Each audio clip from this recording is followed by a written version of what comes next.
Hey everyone! Welcome back to my live weekly speaking test series. Let's see what we have for this week. See part 1.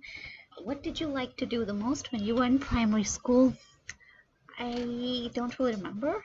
I mean, I remember that I was in this school which I really liked, and when I shifted schools, I think in, I don't know, the 6th grade, I didn't quite enjoy it, but I had lots of acquaintances and lots of friends for some reason. I was a very different person back then, and I really enjoyed, I think, one of my, I think, most cherished memories, and this is gonna sound very odd, but that is one where I still remember our teacher was writing something on the blackboard, and I realized that she wrote the wrong spelling of a word, so I corrected her. And I was always very confident. I mean, I still am, but especially confident as a child.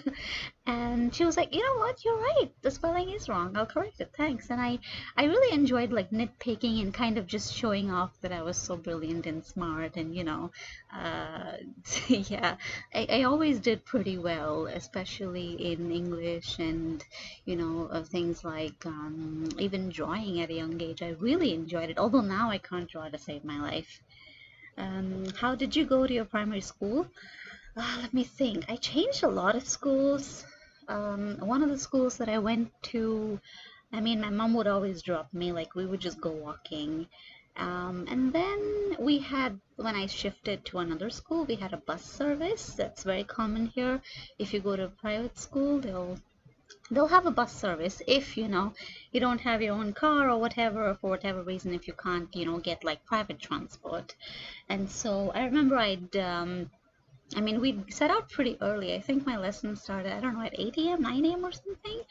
And I would, like, of course, my mom would come with me every single day to drop me, and we'd wait for like 20 minutes or something. And I'd always have a book with me, and I'd always be reading something, and then I'd just give my mom the book, when our bus arrived. How did you like how did you like your primary school? I enjoyed it. It was fun. Like I said, I had a lot of schools, so it wasn't like, a monolithic experience. One of the earliest schools that I went to, I guess it was like strictly okay. I don't remember much. But then I shifted to another one, which was really good, and I spent a lot of time there. I can't recall anything that I did not enjoy. It was generally a fun and a good time, and yeah, the standard of their teaching was pretty good as well. We had teachers that were really, motivated, and a few of them really did leave an impact. What did you do in your leisure time in your primary school? Well, we had lunch breaks, and we had this huge auditorium or main hall, and we would often have games and stuff like that as well. Of course, we were quite young, but other than that, I would of course just we'd kind of all gather together as soon as the bell would ring. All the kids would kind of form like a circle. Some of us would, like, slide our benches together and just chit chat. And what else do we do?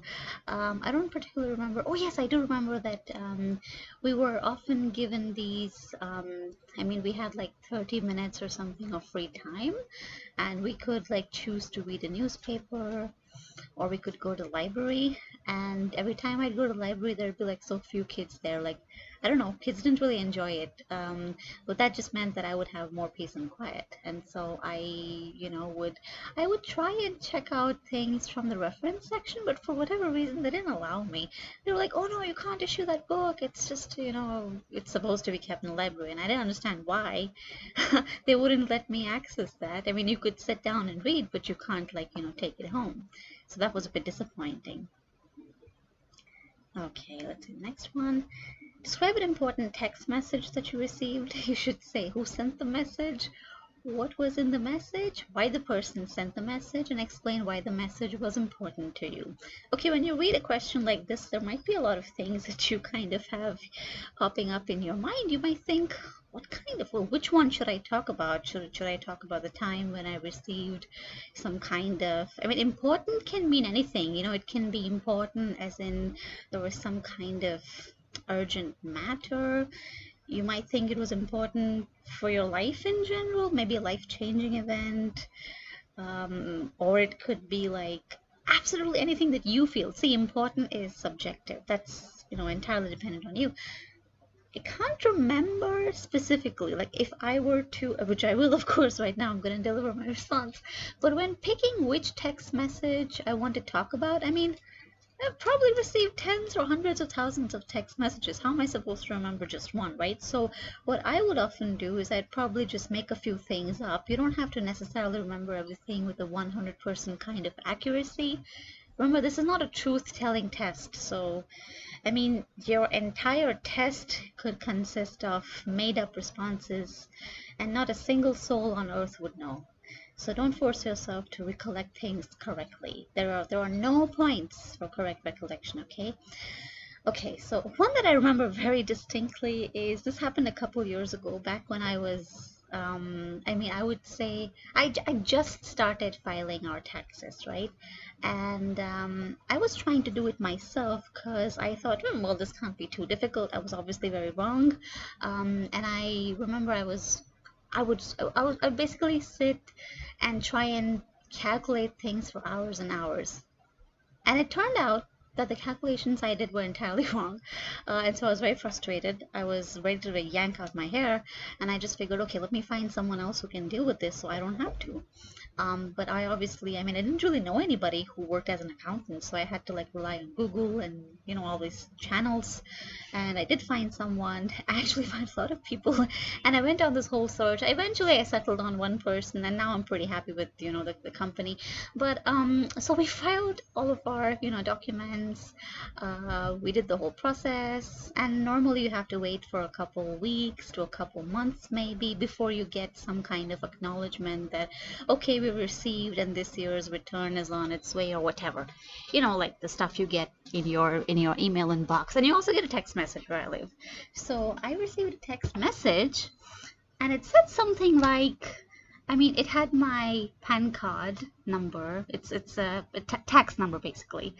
So they had my number, and they're like, okay, your application, and then they had this, identifier, my number, my tax number, has been received, and we've sent a notice to your email address under section something of the Indian Tax Act.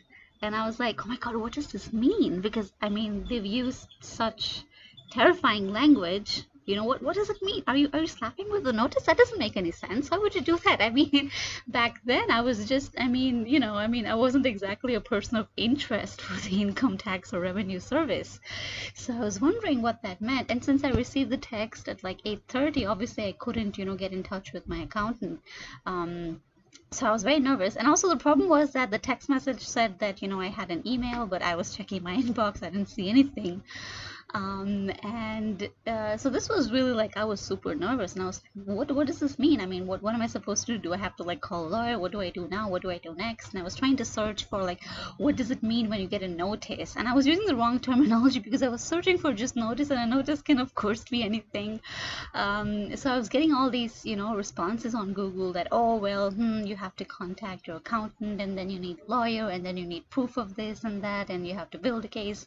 And it was really just, worsening things. And I think it's true when they say, like when you have a medical problem or whatever, or any kind of issue, you really shouldn't Google stuff. It's kind of the same, because, this was kind of putting me down this rabbit hole, this one text message. And I remember how anxious I was. It really like, my anxiety was through the roof that evening. Ultimately, I did receive the email, and it turned out that it was just a routine acknowledgement that, hey, we've got your return, everything's good. And that was like, at that point I felt such a relief, but really that's like, I still remember it. This was a long time ago, so for me to still remember something like this, obviously it left a mark, as you can probably understand. And of course now it's like, I understand, oh, that's what it means. So they're just sending you this as like, okay, we've got it, nothing, all's fine, everything's okay. But back then, gosh, it was, it was my first time doing it, so it was kind of like, a milestone, really. I think I still have that text message buried somewhere, probably on an older phone, I guess. But yeah, that was really very nerve-wracking. Okay, let's see what we have for part 3. Of course, it will be of the same theme. Let's see. Okay, why do some people dislike using text messages? That, I mean, bites me. I mean, I wouldn't know why. I prefer text messages rather than phone calls. I think maybe, of course, I mean, there's many reasons to dislike text messages. Actually, it makes a lot of sense if you think about it, because typing something out, unless you're just, typing out facts and, like, okay, what time's our appointment, 10 a.m. or whatever, that's okay. But like, if you're trying to explain anything via text message, it's really problematic. Typing everything is so time consuming, and the other problem, of course, is you can't communicate tone via text. So people might misunderstand each other. They might think, oh, this person's mad at me, or they're trying to make fun of me, or whatever, because again, text is kind of bland. Of course, you have emojis and everything, but again, the meaning of an emoji is it's kind of subjective, so there's definitely legitimate reasons to dislike text messaging. But I often feel like, if you can have a conversation, I mean, not exactly a conversation, but sometimes people are just like, they just call you when they could easily just send you a text message. I mean, really, I don't know if it's probably a generational thing, but why do you have to call when you can just send me a message? I mean, if it is something you can discuss via message, of course, I know that there are some things which you can't, but I understand the dislike for text messages. So there can definitely be problems, and if you do want to talk about something particularly sensitive, you're probably better off just calling them or even meeting them. That's probably the best. Have the ways that people communicated with each other changed much in the last few decades? Yeah, obviously. I remember when I was a child, when I was very young, maybe 3, 4 years old, the idea of a mobile phone was radical. This was in the 90s. And it was this, wow, that's so amazing. No wires? And like you don't need to be, standing in one place. That was revolutionary. I mean, it sounds funny now, but back then it was completely new technology. And we had these humongous batteries and huge charges, and the phone themselves. I mean, the phones, they they looked like bricks, and they weighed as much, in fact. And then, of course, technology changed quite rapidly. I mean, even as early as the 2000s, you've got this huge brick-sized phone in the 90s, and then you've got these really tiny flip phones in just about 2003, 4, 5. And I still remember when I was maybe, I don't know, 7 or 8 or maybe 9 years old. Uh, we used to have, back in the day, even receiving a phone call used to cost money. But now, of course, it's entirely free. In fact, you can, even make phone calls for free if you have Google Voice number, or if you just use an app like Skype. I mean, of course, with the internet coming into play, that's definitely made people have a lot more choices. You don't have to stick to voice calls. You can text message pretty much endlessly. You have so many web-based apps, so many phone-based apps. I mean, back in the day when mobile phones just came out, there was no concept of applications. You could only use what the company decided to give you. And now, of course, you can even make your own applications. So, I mean, it's entirely radical. And now we even have this whole virtual reality kind of thing. I haven't used any of it. I mean, I'm vaguely aware that you can apparently just like put a headset on. I was just seeing this video about I think it's called Facebook workplaces or workshops. I don't know, forgot. But apparently you can kind of put on a headset and you can see your coworkers in your space. They're not actually there. It's you can just see them that way. It's cool. It's interesting. Why do people prefer texting compared to phone calls? Yeah, I'm one of those people. Unless, of course, it's a very important thing that you need to talk to with someone about. I would always prefer texting because, first of all, you get to choose when you want to respond. I mean, let's say if I'm taking a nap or something, the last thing I want to do is be bothered by a phone call.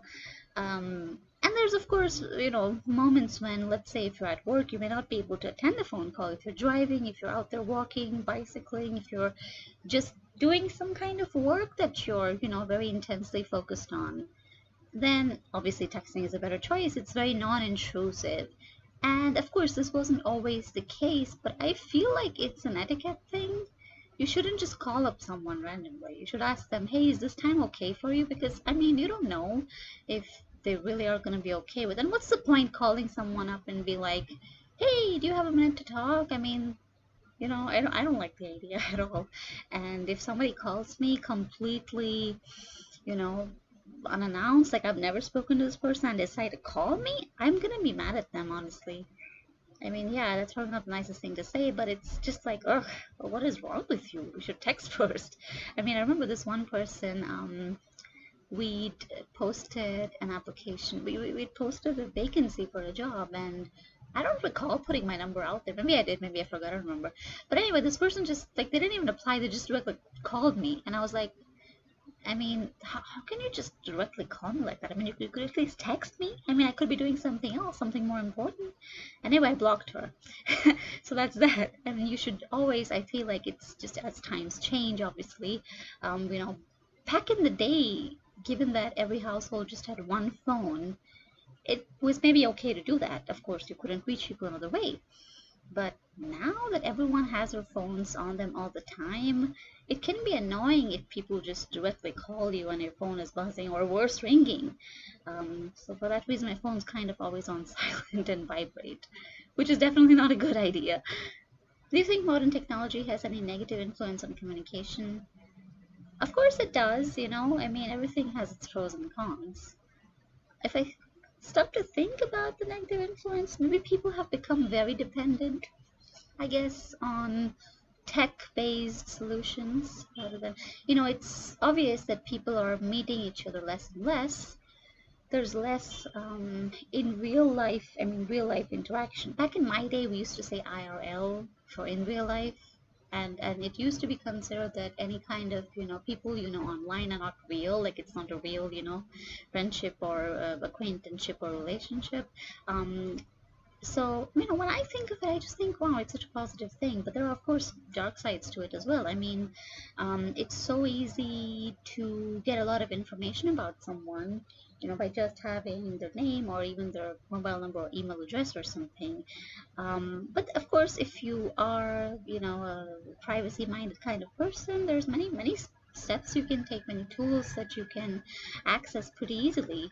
So I think there are definitely, you know, some undesirable things, but overall, I personally have a very positive view of it. So, I mean, I really have to kind of like do a deep dive and think, okay, what are the problems? Like I said, it's, you know, definitely causing a lot more detachment, and it's entirely possible for someone who is particularly isolated to only have, you know, contact with others through the internet, which we're seeing a lot. I remember there was this one video that I watched, a documentary about hikikomori youth. They well, I mean, they just spend their time playing video games. Apparently, I don't know much, I'm just kind of, you know, roughly paraphrasing, that they, you know, they have these in Japan, they have these single room hotels where they've, you know, equipped computers and people can just like rent them and like play games all day, or I don't know, just chat to people. It sounds like a waste of time to me personally, but hey, whatever works for them. What do you think are some of the main differences between written and spoken communication?